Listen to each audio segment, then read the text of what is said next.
Presentation, training, or delivering lessons is a skill, and like every other skill, it is something that can be learned. What I will share with you are some steps and techniques that you can use to deliver a presentation that facilitates learning. These are largely inspired by the book Creative Training Techniques by Bob Pike and by my own professional experience. What you first need to understand is that excellent trainers or presenters do a lot of unseen work for that few hours of contact time that they spend with the learners. It might look easy, but there's a lot of work involved. It's similar to watching a play, enjoying a few hours of entertainment but without seeing the preparation. Let me take you through the end to end process involved in delivering a presentation. I will divide the process into three legs. The first is preparation, second is delivery, and finally reflection. Even if you're not planning to run a second round of the same training, this reflection period is still crucial for you. Let's start. The big chunk of work is the preparation. According to Mark Twain, it usually takes me more than 3 weeks to prepare a good impromptu speech. Huh, yeah, right. And that is for an impromptu speech. So that's why, if you look at the diagram I have shared, preparation takes a bulk of time. You might be wondering what goes in this preparation. First, you need to make sure that you know your topic through and through, at least within the scope of the learning objectives, but preferably a little beyond the actual learning objectives. This helps establish your credibility, so research. Then you need to be very clear about what you want your audience to know and what you need them to know. What you want them to know will be your learning objectives. However, most of us already have prior knowledge of the subject or we have learned a similar concept. By knowing what your learners already know, whether they be actual concepts you want to teach or a similar concept you can hinge on, will determine what you need them to know. Besides, who wants to sit through a presentation where the speaker just speaks of everything that he or she already knows? Your job as a presenter is to bridge the gap between what you want them to know and what you need them to know in order to meet your learning objectives. Just a tip on this one, make sure that you do not have a lot of learning objectives for the day. Let's be realistic.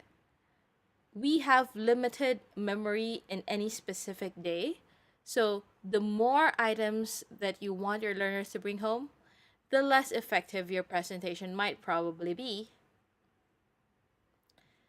Your next job then is to be very clear what would motivate your learners to learn the gap.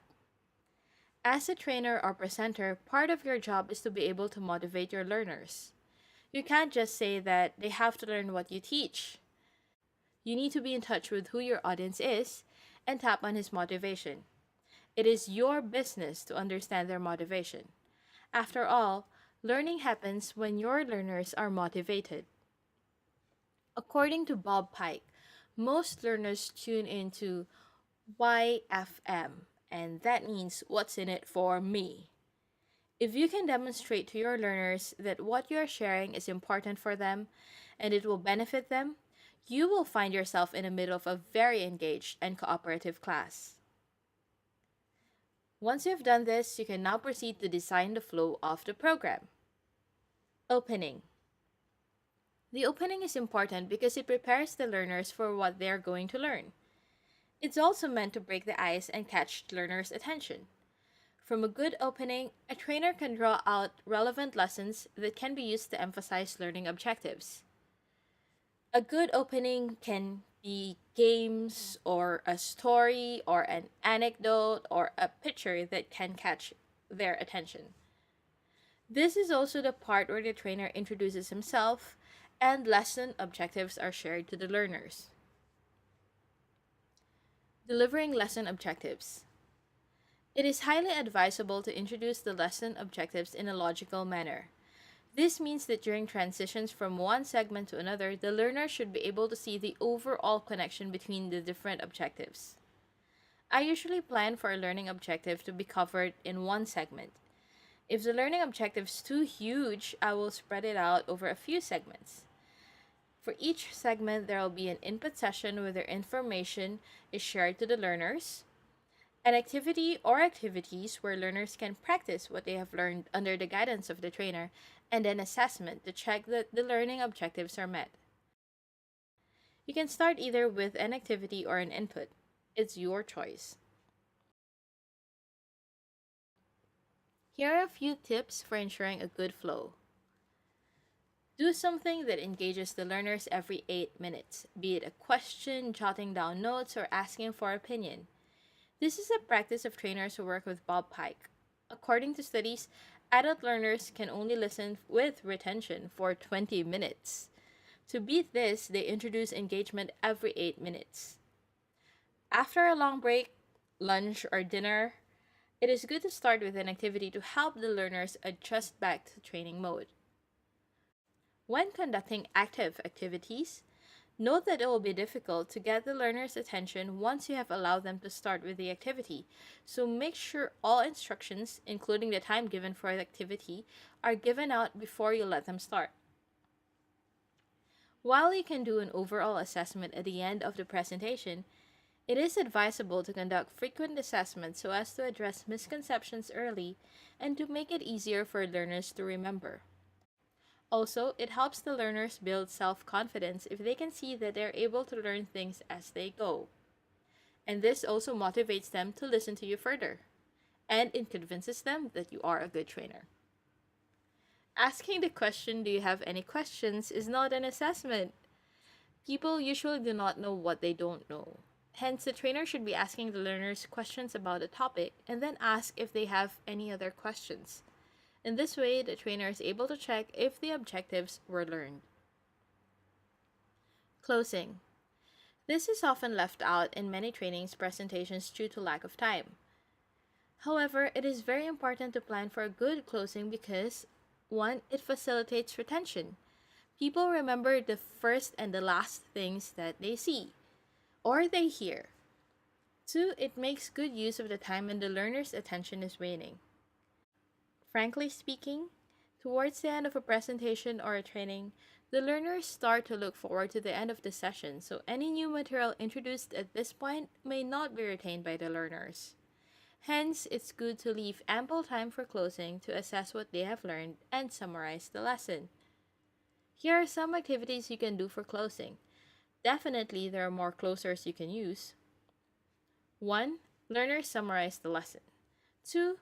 You can have the learners answer a worksheet as a group, or you can get them to share something that they have learned to the entire class.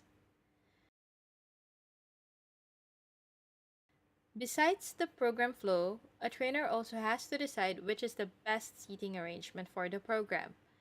If you want learners to interact with each other more often, then you can choose a seating arrangement that groups them together facing each other.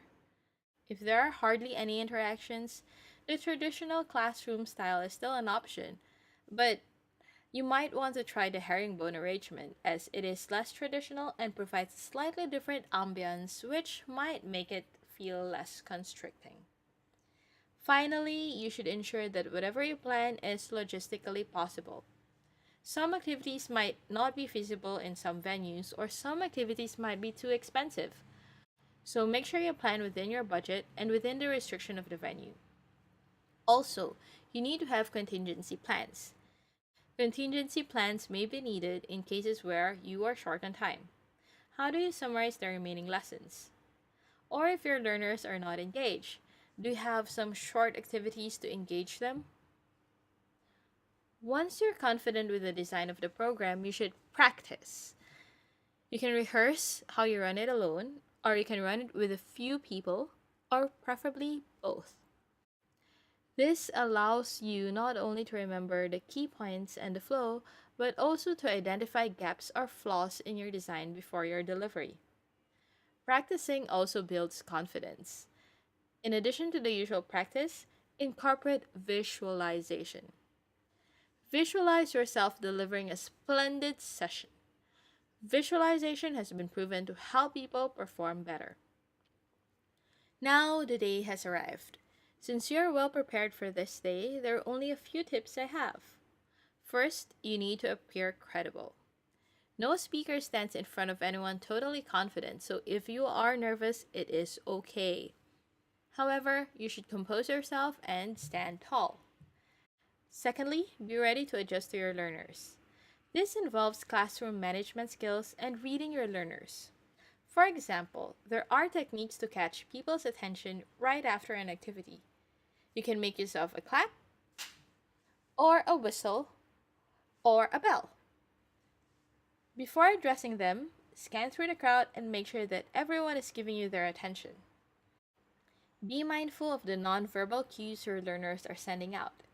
Do they look bored or confused?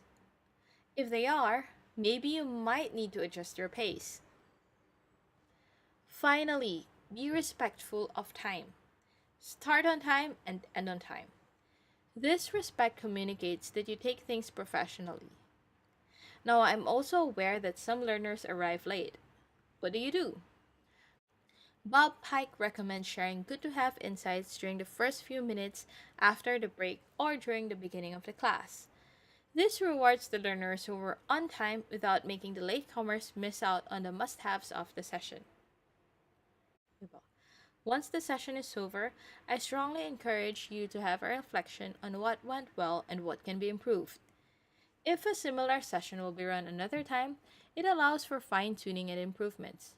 If not, then it becomes a good learning experience for the trainer. In both cases, a reflection can help the trainer identify his growth areas. One of the best ways to improve is to learn from experience. Hence, this reflection session should not be skipped. If another session needs to be run, be sure to go through the preparation step because your learners, including what they know and the venue, might be different, which can require adjustments to be made with an existing material. The good news is the content should already be ready, so you might have less to prepare. That's it. Remember that training or presentation is fun and rewarding. Go through your preparation, delivery, and reflection stages, and I'm sure you'll be able to deliver a wonderful session. Subscribe to my YouTube channel to get more self help materials and materials that give you positive vibes. Everything inspires.